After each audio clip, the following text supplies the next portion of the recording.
In today's video, I'm going to teach you how to clear your Google Drive cache. Clearing the cache can help resolve issues with uploading files, experiencing slow load times, or encountering errors that seem inexplicable. It's a simple task, yet it provides crucial benefits for maintaining the smooth operation of your Google Drive. Let's dive right in. First, you must open your preferred web browser on your computer. This process is fairly universal, but for the sake of this tutorial, let's assume you're using Google Chrome, which is one of the most widely used browsers and has great compatibility with Google Drive features. Once opened, locate and click on the three vertical dots typically found in the top right corner of your browser window.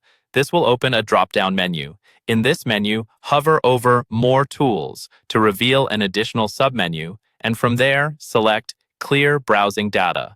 This action will prompt a new box to appear.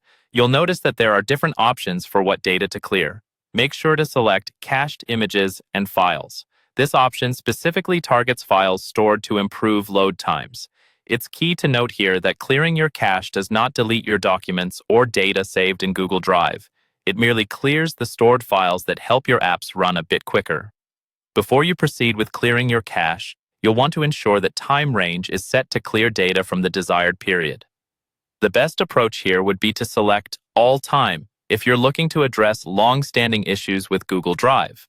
If you're concerned this might affect your experience elsewhere, rest easy knowing you can decide exactly what types of data are removed. Once everything is selected, click the Clear Data button. It might take a few moments depending on how much data is stored. Remember, patience is key here. Once the data has been cleared, close the Settings tab and return to Google Drive to check any previous issues you were experiencing.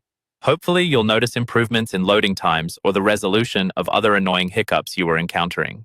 If problems persist, consider checking for updates to your browser or trying a different one temporarily to see if browser-specific issues are affecting your Google Drive. You'll also want to ensure that no browser extensions are interfering, especially those that block ads or trackers, as they can inadvertently disrupt Google Drive's performance. By following these instructions, you should now have a cleaner, more efficient browsing experience with Google Drive. Always remember, regular maintenance like clearing cache can really help in preserving the performance of online tools and services. Thanks for tuning in. If you have any lingering questions or need further assistance, feel free to drop them in the comment section below, and I'll do my best to help.